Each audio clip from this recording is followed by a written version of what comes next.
The relief here is tangible. It's taken 18 months of complex negotiations to come up with a deal for banking union. The big idea is to break the toxic cycle between a bank going bust and that bank's country and taxpayers picking up the bill. The European Central Bank strongly welcomes the agreement that has been reached. It's an important step towards the completion of our banking union. There'll be three so-called pillars of support. The first would be a banking supervisor at the European Central Bank in Frankfurt. Its job will be to watch out for trouble ahead. There'll be a single system for dealing with banks threatened with going bust. It's called the Single Resolution Mechanism. The third pillar is a guarantee scheme for bank customers, protecting them wherever they live in the Eurozone, from Cyprus to Estonia.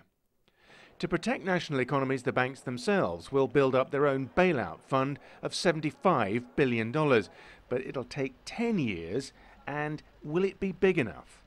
The problem is the fund that's been created here is just too small. It's about 55 billion euros at the end of the day.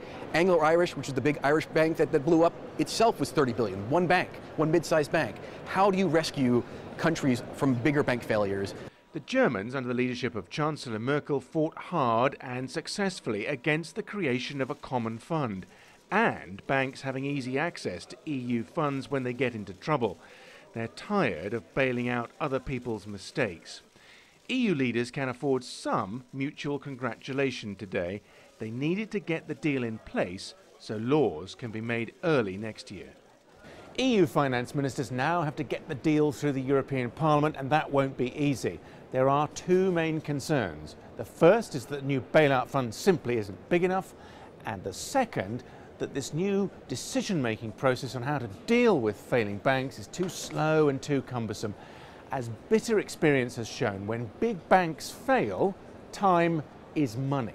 Simon McGregor-Wood, Al Jazeera, Brussels.